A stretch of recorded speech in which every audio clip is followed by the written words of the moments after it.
Kiongozi wetu wa kanisa la SDA sehemu hii ya Southern Nairobi Kajiado Field, kiongozi mzee wetu party leader wa chama cha ODM, mwenyekiti, secretary general, magovernors mlio hapa, ndugu wananchi wote wa Kristo wa hapa Kajiado, hamjambo. Hamjambo tena. Bwana Yesu asifiwe. Basi mimi kwa kifupi, kwa sababu viongozi wenzangu wameongea kwa kirefu, nataka niseme asante sana, nimshukuru Mungu kwa kutupatia nafasi tufike hapa Kajiado siku hii ya leo katika ibada hii maalum ambayo pia imeunganika na fundraising ya ujenzi wa headquarters ya kanisa la SDA katika sehemu hii. Nataka niseme kwamba ndugu yangu Mheshimiwa Oburu Odinga ndiye alikuja kwangu na Bwana Kawino ambaye ni elder katika kanisa yenu, wakaniuliza nije hapa niungane na Wakristo wa sehemu hii, na nikamuuliza Daktari Oburu kama yeye ni mtu wa SDA. Akaniambia mtu wa SDA ni Kawino, na huyu Kawino amekuwa katika chama cha ODM kwa muda mrefu kama msimamizi wa mambo ya pesa, na mnajua sisi wote hata pamoja na mimi tuko na historia na ODM. So alikuwa mtu wetu wa mkono siku hizi amekuwa mtu mkubwa. Na wakati walisema nije niungane na Wakristo katika ibada hii na katika mchango huu, nikasema nitakuja hapa kwanza kwa sababu ya urafiki na undugu nilio nao na kanisa la SDA. Niko na historia mrefu na kanisa ya SDA. Tumejenga pamoja na nyinyi kanisa Ranen kule Migori. Tumejenga kanisa kule Kisumu. Tumejenga yetu ya Eldoret. Nimeenda mahali nyingi kushirikiana pamoja na kanisa hili la SDA. Hata hapa wakati mlikuwa mnanunua shamba hii nilitumana. Wakati mlikuwa mnafanya harambee ingine nikatumana. Leo nimekuja mwenyewe. Na ni kwa sababu ya imani yetu kwa Mwenyezi Mungu. Sio kwa sababu ya heshima ya binadamu. Sio kwa sababu ya heshima ya mtu. Ni kwa sababu kwanza tunatambua, na mimi natambua ya kwamba Kristo alikufa kwa sababu yangu na kwa sababu ya wengine wengi. And that is why when we come to church, when we work together to fundraise for the building of a sanctuary, we do so first and foremost as Christians, and then everything else thereafter. Kwa hivyo mimi nafurahi sana kuungana pamoja na nyinyi. And I have said before and I will say again, I am unapologetically a Christian. I believe in God and I have no apologies to make. Wale wanasumbuka ama wanasumbuliwa na hiyo maneno, sasa sijui tutawasaidia namna gani, kwa sababu sisi tutaendelea, kwa sababu sisi ni Wakristo, na taifa letu la Kenya, jamii zote na watu wote ni watu ambao wanamcha Mungu.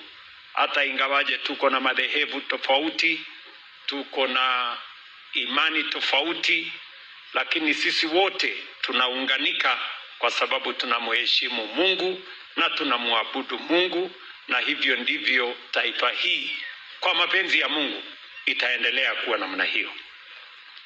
Na ni maombi yangu ya kwamba Kenya iendelee kuwa ni nchi ambayo inamtambua Mwenyezi Mungu.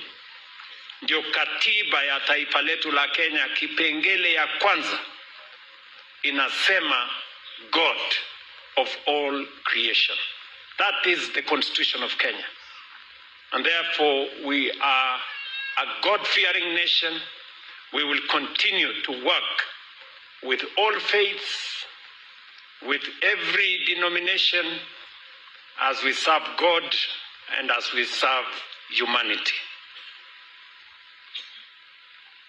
Mimi nimeshukuru sana wakati nilikuwa na keti hapo na huyu Simba Arati, akaniambia hii yellow unaona hapa si ya UDA.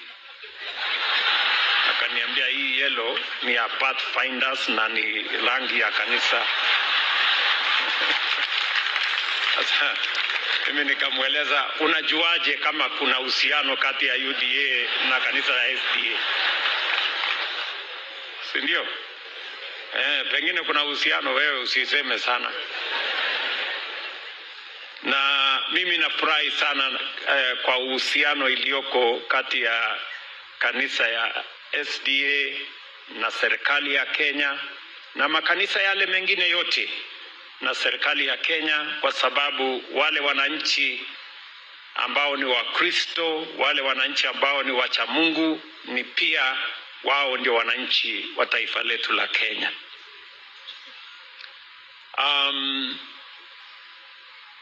Mimi nimefurahi vile vile kwamba nimepata nafasi hii. Function hii iliwekwa kwa diary yangu karibu miezi 4 hivi iliyopita, ndio tulipanga, na nimekuwa na shughuli mingi, lakini nilisema lazima hii ni heshimu na nikuje. Najua kuna watu wengi kwa mapenzi, sijui kwa sababu gani, saa zingine wanasema mbona rais amekuja kutoka ng'ambo juzi, amekuja akaenda sijui kufanya mkutano na watu ya Marsabit, ametoka hapo ameenda Kakamega, ndio huyo ako Kajiado, sijui atakuwa wapi. Hiyo ni kazi ambayo mimi niliamua kufanya, na kazi ya rais mimi nilitafuta, na nilitafuta hiyo kazi kwa sababu niko na imani Mungu wako na sababu amenifanya niwe kiongozi wa taifa letu la Kenya kwa wakati huu, na nia yangu ni kutimiza na kuhakikisha ya kwamba nimefanya bidii mapenzi ya Mungu yatimike katika taifa letu na taifa la Kenya liweze kubadilika.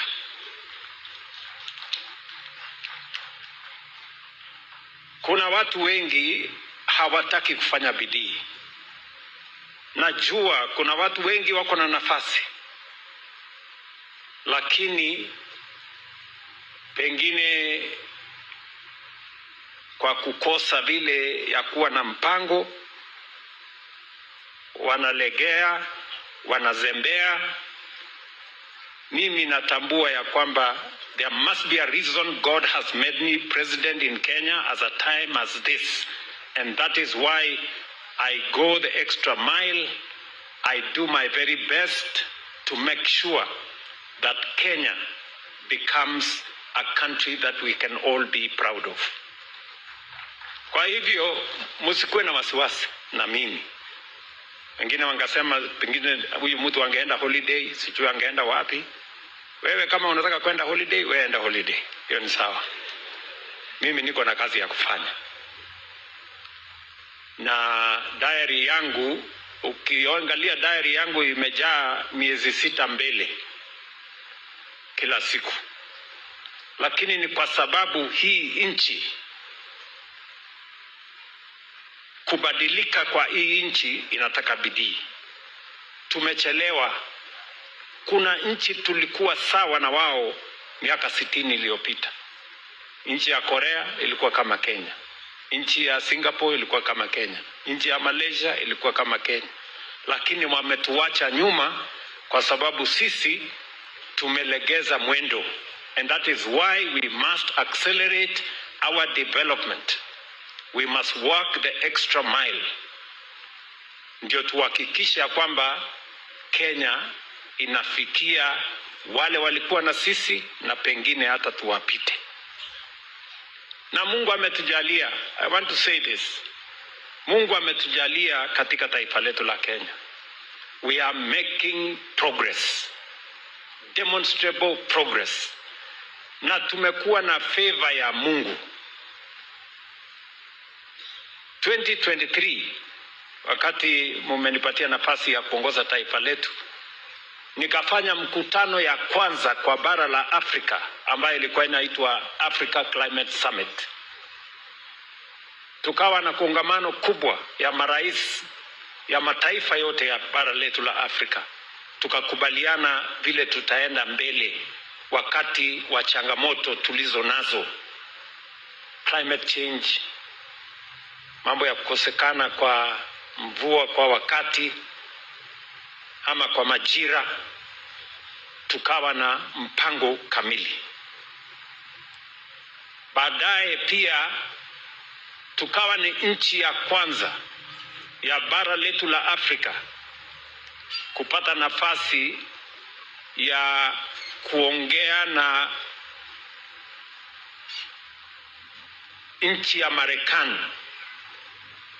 Nikawa rais kwa miaka 20 kutoka bara la Afrika kwenda Marekani kuongea mambo ya Kenya na serikali ya Marekani. Tukatoka hapo juzi tukawa nchi ya kwanza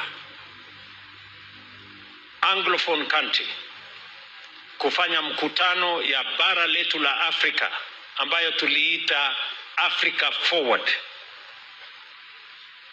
Mwezi huu wa 5 tukawa na marais hapa 33.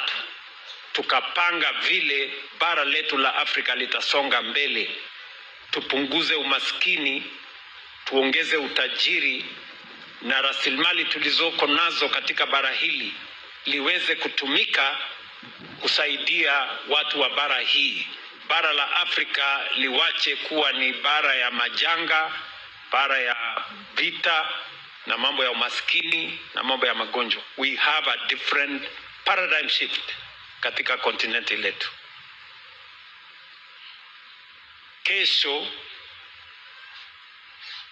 pia nitaenda kuwakilisha bara la Afrika, marais 54, nchi 54 katika mkutano wa G7. Kupanga vile bara hili la Afrika ama kupeleka ujumbe ya bara letu la Afrika, Kenya ikiongoza, vile tutatumia rasilimali za bara hili. Tutatumia uwezo tulio nao, resources ambazo tuko nazo. Tukitumia ardhi ambayo tuko nayo na population ambayo tuko nayo, kuchangia katika kuhakikisha bara letu la Afrika linabadilika, na vile vile tuwe na uhusiano na wale wengine. Sio uhusiano ambao unawafaidi wao peke yao, uhusiano ambao unatufaidi sisi zote. So I am very proud that we have made progress. Mungu ametubarikia, favor ya Mungu kwa nchi yetu ya Kenya. Tumepiga hatua na tutazidi kwenda mbele. Na ndio sababu hiyo mimi nawaeleza kama Wakristo, asanteni sana kwa ushirika wenu, kwa msaada wenu na kwa maombi kwa taifa letu la Kenya. Mahali tulikuweko 2022, Mungu ametujalia, we are in a different place in 2026.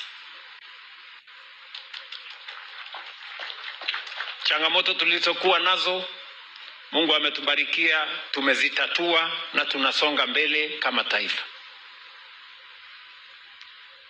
Jana juzi budget yetu imesomwa na waziri wetu wa mambo ya pesa, na tumeeleza waziwazi ile hatua tumepiga. Niliwaeleza kwa mfano ya kwamba tutabadilisha mambo yetu ya kilimo. Katika budget yetu hii ya juzi tumeongeza pesa ya kwenda kwa kilimo ikafikia shilingi bilioni 63. Tumeongeza pesa ya subsidy ya mbegu, subsidy ya mbolea, mambo ya miche ya kahawa, miche ya miwa, mbegu ya mahindi. Ili mbolea ile ilikuwa inauzwa bei ghali, tumeidhibiti, sasa ni bei ya sawasawa. Na tumeona tofauti mkubwa. Pale 2022 unga ilikuwa shilingi 250 kwa kilo mbili, leo ni 140, 120. Na tutaendelea hivyo. Mungu ametubarikia mvua. That is why sisi tunaamini Mungu.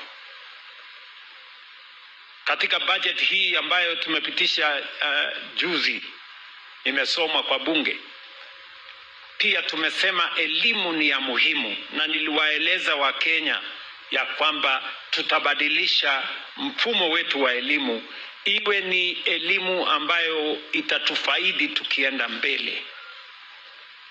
Katika budget yetu ya juzi, pesa ya elimu tumeongeza, imefika bilioni 784. 2022 pesa ya elimu ilikuwa bilioni 500. Mwaka uliopita ilikuwa bilioni 702. Tumeongeza bilioni 80 in 1 year. Kwa sababu elimu ni ya muhimu. Na hatutaki mtoto wa Kenya awe anatoka jamii moja ama ingine wakose nafasi ya kusoma. And that is why the budget for education is important to us as a nation. Zile nchi ambazo zimepiga hatua ya kwenda mbele, Korea, Japan, Singapore na wale wengine, they invested in education. That is why education is important. Katika hiyo pesa ya elimu, tumeweka pesa ya promotion ya walimu wetu, pesa ya kutrain tena walimu zaidi ya 100,000, 100,000 teachers to be retrained, retooled, ndio waweze kufundisha watoto wetu sawa sawa. Tumeweka pesa shilingi bilioni 93 ya mambo ya universities na TVETs, ndio tuhakikishe kuna scholarship ya kutosha na kuna capitation ya kutosha. Nyinyi mnajua pale nyuma tulikuwa tunatoa pesa ya capitation na loan na bursaries shilingi bilioni 45. Na ndio tulikuwa na matatizo makubwa sana na universities yetu. We have increased the money that is going to go to our higher education loans board, our scholarship and our capitation from 45 billion in 2022 to 93 billion in this year's budget, because we want to make sure that all our universities are stable, all our children in the universities have access to loans, they have access to scholarship, na tumesema wale watoto kutoka jamii maskini tutawapatia scholarship na loan ya 90%. Tuhakikishe ya kwamba wazazi wao wanalipa pesa kidogo pale kwa university. Kila mtoto wa Kenya apate nafasi ya kusoma. Na ndio tumefanya katika hii budget. Vile vile tumeweka pesa ya kutosha kwa mambo ya matibabu, kwa sababu matibabu ni ya muhimu. Katiba sehemu ya 43 inasema afya ni haki ya kila Mkenya. sio starehe ya watu wenye wako na pesa ama kazi ama uwezo. Kila Mkenya. Na mimi nataka niseme nikiwa hapa, tuelewane kabisa tukisonga mbele. Tumeweka pesa ya kulipia kila Mkenya akienda hospitali. Katika budget yetu ile inaitwa Primary Health Care Fund, tumeongeza pesa sasa ni bilioni 19. Yaani hiyo pesa bilioni 19 ni ya kuhakikisha ya kwamba mwananchi akienda pale kwa dispensary, aende kwa health center, atibiwe, apatiwe dawa, kama ni sindano adungwe, aende nyumbani. Pesa hiyo ndio ya kulipa gharama ya hospitali. Huyo mwananchi asiitishwe hata shilingi moja, aende nyumbani. Mimi nataka niwaulize mahospitali, na mimi nataka Wakenya wasikie hii. Kama hata ni hospitali ya mission, ama hospitali ya private, ama hospitali ya serikali inayoendeshwa na counties, bora umejiandikisha ndani ya SHA, hautalipishwa hata shilingi moja. Wewe unaenda nyumbani, sisi tunagharamia mambo ya kulipa gharama ya hospitali. Najua bado kuna mahospitali wako na ujeuri, bado wanalipisha wananchi. Mwananchi anaenda pale, anapigishwa Kiswahili, sijui nini, ulipa kiasi fulani. Mimi nataka niwaeleze wananchi, usikubali kulipa pesa yoyote ukienda hospitali. Tumeweka pesa ya serikali kwa kulipa gharama ya hospitali. Jambo la tatu, pia tumekuwa na matatizo makubwa ya kupatikana kwa madawa kwa mahospitali. Na mimi nashukuru tuko na governors wawili hapa, tuko na governor Lenku, tuko na governor Gladys. Nataka niwaulize ndugu zetu magovernors. Sasa tuliweka pesa bilioni 10 KEMSA mwaka uliopita. Mwaka huu katika budget yetu ya mwaka huu tumeongeza bilioni ingine 21 KEMSA kuhakikisha kuna madawa ya kutosha kwa kila Mkenya. Mkenya akienda hospitali atibiwe na apatiwe dawa, sio ya kwamba aambiwe enda nunua dawa mahali fulani. Hapana. Dawa apatiwe pale kwa dispensary ama kwa hospitali. Kwa sababu tumeamua ya kwamba hatutaki Mkenya tena auze shamba yake, ng'ombe yake, mifugo, sijui nini, atakulipa gharama ya hospitali. We want that to be paid by the government of Kenya. Na ni kwa sababu gani tunafanya hivyo? Tunafanya hivyo kwa sababu tunatafuta usawa. And it is a commitment I made to the people of Kenya because that is how progressive countries do their business. And that is where Kenya is going. Pia, nataka niwaulize mandugu zangu governors kwa heshima. Tumeweka pesa kwa budget 8.9 billion ya kusaidia nyinyi wale wafanyikazi 7,400 walikuwa wanaitwa wa UHC ambao wako katika mahospitali zenu, wamekuwa wakifanya kazi contract. Hawa wafanyikazi wa uguzi, nurses na wale wengine tunataka sasa wawe permanent and pensionable. Tumetoa pesa ya hawa wafanyikazi wetu kufanywa hivyo kwa sababu wanachangia sehemu kubwa ya mambo ya matibabu ya taifa letu. Watu wa Kajiado, niliona nichukue nafasi hii niseme haya maneno kwa sababu yanatuhusu. Yanahusu Wakristo kwa sababu watoto wao wako shuleni. Yanahusu Wakristo kwa sababu watu wao wanaenda hospitalini. Wanatuhusu sisi zote kwa sababu kuzalisha chakula katika taifa letu la Kenya ni kazi tunafanya sisi zote kama wananchi na ni ya muhimu kwa taifa letu la Kenya. Watu wa Kajiado hapa, kuna mambo nimeongea na hawa viongozi wenu. na mara nakutana na wao tunaongea haya maneno, lakini wakifika hapa lazima pia waseme.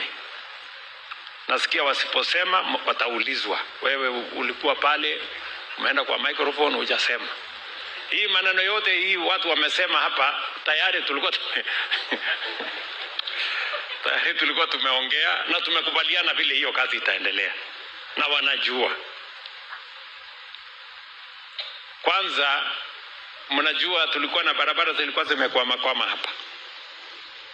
Ile barabara ya kutoka pale Cooperative kuja Bulbul kuja Ongata Rongai kwenda mpaka Nazarene University karibu kilomita 65 tumekwamua. Contractor sasa anaendelea, tumeweka pesa, iko kwa budget saa hii milioni 600 actually ya kusukuma hiyo kazi. Ile barabara ya kutoka hapa Ngong kwenda mpaka Suswa hiyo tumemaliza. Kulikuwa na pesa kidogo imebaki, tumemaliza. Ile barabara imetusumbua karibu miaka 10 ya kutoka Ilasit kwenda Njukini mpaka Taveta. Contractor anaikimbiza kama risasi. Kilomita 20, kwa hiyo kilomita karibu 65, 20 tayari imewekwa lami, hiyo ingine inaendelea. Tumeweka pale pesa ya serikali karibu shilingi bilioni 4 ya kufanya hiyo kazi. Huyu Maimai amesema ukweli, hii barabara ya kutoka hapa Kajiado, Mashuru, Ilasit mpaka sio Ilasit, Mashuru mpaka Isiara. Hiyo barabara vile vile nataka nikwambie mheshimiwa, sasa iko milioni 500 ya kurekebisha hiyo barabara, tutatengeneza na inaanza next week. Uliniuliza na nimekubali na nimetayarisha pesa tayari. Huyu Sunguya alikuja kwangu akaniambia kuna mahali inaitwa picnic hapa Olerai, naenda sijui somewhere. Hiyo barabara vile vile tumeweka pesa yake, tumetafuta contractor, tutatengeneza hiyo barabara yako. Tuko na barabara ingine tuliambiwa ya kutoka Ngong kwenda Kibiko kwenda mpaka mahali inaitwa Kangira or something. Hiyo barabara vile vile tumeweka pesa yake, hiyo barabara itaendelea na tumetafuta contractor tayari. Mimi vile vile nataka niwaambie, tunajua ya kwamba kwenda Nairobi iko kizungumkuti. Pale kutoka Bomas kuja Ongata Rongai, Bomas kuteremka mpaka Ngong iko na matatizo. Nimeambia wizara waweke hiyo barabara ya kutoka hapa Rongai Kiserian mpaka Nairobi katika ile mpango ya National Infrastructure Fund, ndio tufanye dualing. Tutaweka katika mpango yetu, na saa hizi wanaendelea kuifanyia utafiti na kutafuta information ndio tujue tutafanya namna gani hiyo barabara yenu. Lakini wacha nikubali, hawa viongozi kwa sababu ni wawakilishi wa wananchi, ni kweli bado tuko na barabara nyingi ambazo inatakikana kutengenezwa. It is true. Sio hapa Kajiado peke yake, Kenya mzima. Mara nikienda pande hii bado tuko na barabara ya matope, huku barabara inatusumbua. Na mnajua ni kwa sababu gani? Ni kwa sababu hatujakuwa na mpango kamili ya kutengeneza barabara. Tunafanya ile inaitwa management by crisis. Natengeneza barabara hapa kilomita 5, pale kilomita 20, pale kilomita sijui ngapi. That is not how we are going to solve the roads question in Kenya. We need to have a clear Marshall Plan. Na ndio mimi nimependekeza kwa bunge, because we have to think beyond the current problems. Ndio nikapeleka bunge National Infrastructure Fund. Tumepitisha hiyo fund bunge. Pesa ya kwanza ambayo tulitafuta kutoka Kenya Pipeline iko pale bilioni 100 ya kwanza. Natafuta bilioni 200 ingine. Ndio sasa tuwe na program ambayo itasolve hii shida ya mabarabara katika taifa letu la Kenya. Tuko na barabara Kenya mzima kilomita 20,000 ambayo iko na lami, 20,000 kilometers. Ni barabara kubwa katika hii sehemu yetu, ni kubwa kuliko zile ziko majirani zetu, lakini if you compare to others bado tuko chini.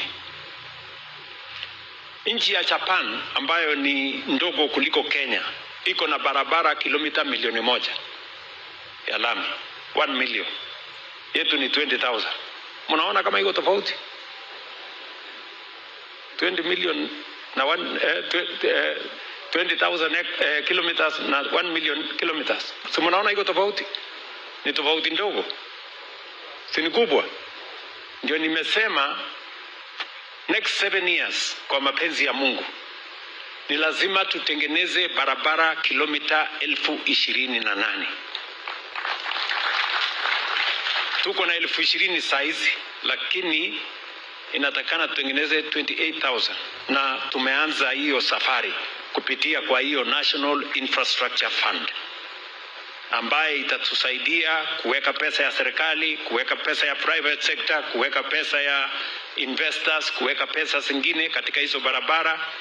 Ndio hawa viongozi wakisema hapa wanataka barabara ya 46, wanataka barabara ya kwenda Magadi, wanataka barabara hizi zote wametaja hapa, mimi nawaambia anzeni kuweka hizo barabara katika priority list, kwa sababu hapo ndio tunaelekea, na sio Kajiado peke yake, Kenya mzima. That is how we are going to solve the transport and logistics issue in Kenya. We cannot solve it na hii kidogo kidogo. Pia hiyo fund nimesema itatusaidia pia kuunganisha stima. Hatuna stima ya kutosha Kenya. Tuko na stima 3,000 megawatts, 3,300. Tunahitaji megawatt 15,000. So we need another 10,000 in the next 5 to 7 years. Nimemwambia huyo Opiyo Wandayi apangane na watu yake ndio tuharakishe. Pia National Infrastructure Fund itatusaidia kwa hiyo kazi. Na jambo la tatu ambayo lazima tufanye ni pia kuhakikisha kwamba tunazalisha chakula ya kutosha. Lazima tufanye dams, tuweke irrigation ndio tuzalishe chakula ya kutosha. Bado wananchi wengi Kenya hawana chakula ya kutosha. 60 years after independence, it is not right that we cannot feed our citizens. So haya ni mipango ambayo tumeweka. Najua wakati nilisema tutarekebisha elimu, tutarekebisha kilimo, tutaweka mfumo wa SHA, tutafanya housing. Watu wengi walisema haiwezekani. Walisema ati Ruto ni muongo. Leo Kenya hii elimu tumerekebisha. Walimu 1,100 tumeajiri. Budget ya elimu tumeongeza. Hii Kenya mambo ya matibabu tumerekebisha. Maneno ile nilisema ya housing inaendelea kila sehemu. Hii Kajiado County, this Kajiado County, pesa ambayo tumeweka hapa Kajiado ni shilingi bilioni 23 ya housing, ya markets, ya hostels. Mumesikia hawa wabunge wetu wakisema hapa soko mahali fulani iko 60%, soko mahali fulani iko 60%, soko mahali fulani iko 60%. Ni kweli? Tunajenga soko 16 hapa Kajiado County. Soko ya hapa Kiserian, soko ya kule Ngong, soko ya Kajiado Town. Tunataka kuwajengea soko ya karibu milioni 300 hapo Kajiado Town. Soko ya Loitokitok, tuko na housing, manyumba. Mumeangalia ile manyumba inajengwa hapo Ngong? City kubwa inajengwa hapo Ngong. Wakati niliwaambia tutajenga, wengine wakasema ni uongo. Sasa tutawaibisha wajue ya kwamba inawezekana. bora kuwe na mpango. So tunataka, na hivyo ndivyo tutakavyobadilisha taifa letu jameni. Saa hizi tunajenga nyumba karibu 1,300 na tunasonga mbele. Mimi nataka niwahakikishie ya kwamba hii Kenya kwa mapenzi ya Mungu tutaibadilisha tukiwa pamoja. Na ndio sababu niliamua na ndugu yangu Raila Odinga na viongozi hawa ya kwamba tutengeneze serikali ya broad based, ya kuunganisha Wakenya, ya kuleta Wakenya wote pamoja. Na ndio sababu hiyo tunaendelea. Na mimi nataka niwarai wenzetu wale wengine wote, hata katika mashindano tusiweke chuki, tusiweke ukabila, tusiweke matusi. Kila mtu ajieleze, kila mtu atuambie maono yake, mpango yao, sera yao, agenda yao. Hawa Wakenya ni watu werevu, watajua agenda gani ni ya kufaulu, agenda gani si ya kufaulu. That's how we are going to move the country forward. Na ndio nawauliza wale wengine wote, sisi wote ambao tuko na nafasi ya uongozi, hakuna haja ya chuki, hakuna haja ya kugawanya wananchi. Siasa ya kugawanya wananchi ni siasa ambayo itaturudisha nyuma. Tuache, unajua nasikia watu wengine wanaendesha siasa ambayo iko na fitina mingi, iko na chuki mingi, iko na matusi mingi, iko na ukabila mingi. Unasikia mtu anasema, hawa wako na shares, hawa hawana shares.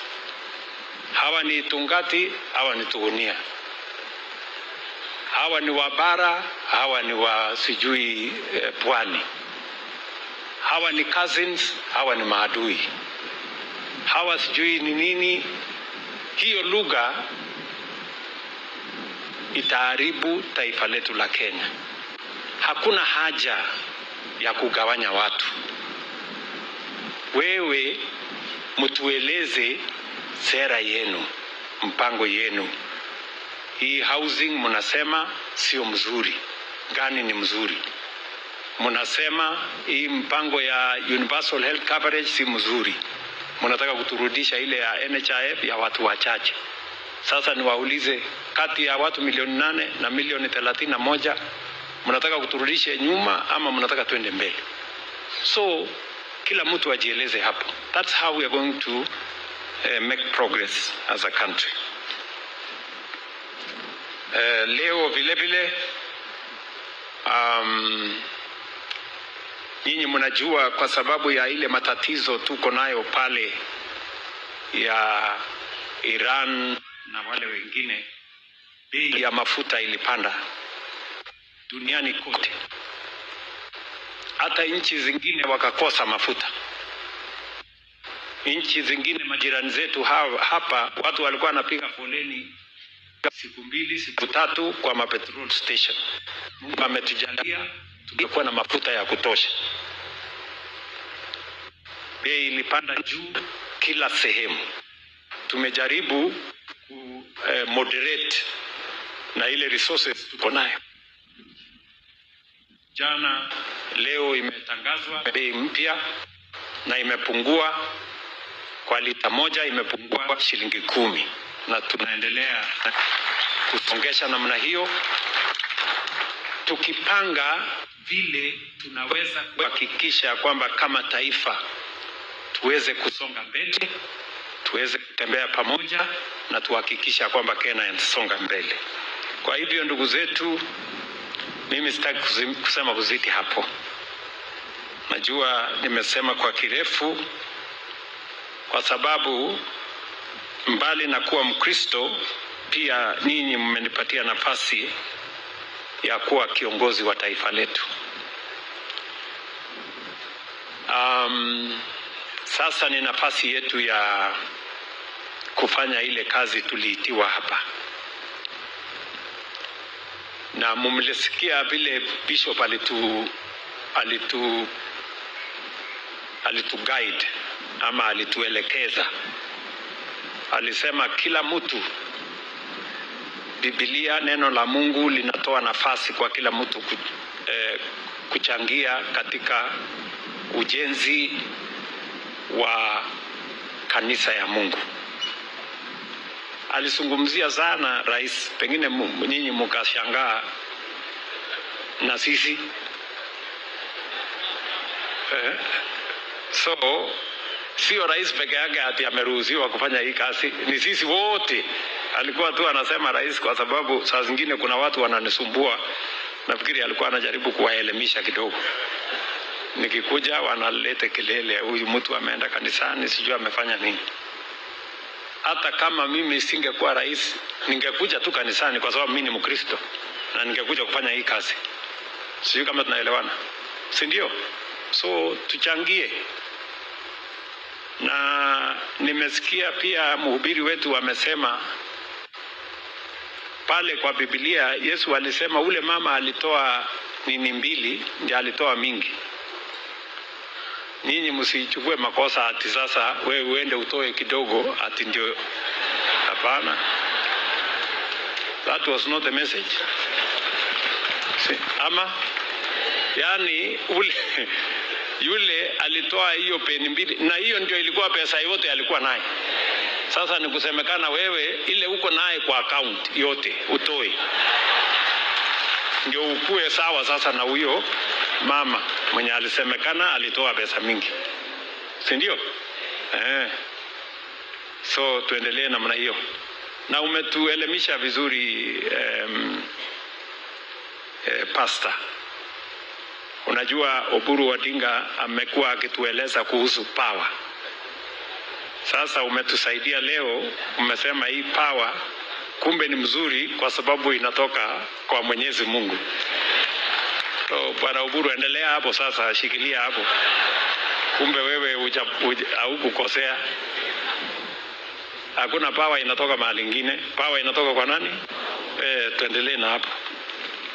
So otherwise asanteni sana. Asante sana viongozi wote wenzangu, tushirikiane, tufanye kazi kwa pamoja na tutaendelea kushirikiana. Asanteni sana. Sasa tufanye ile kazi.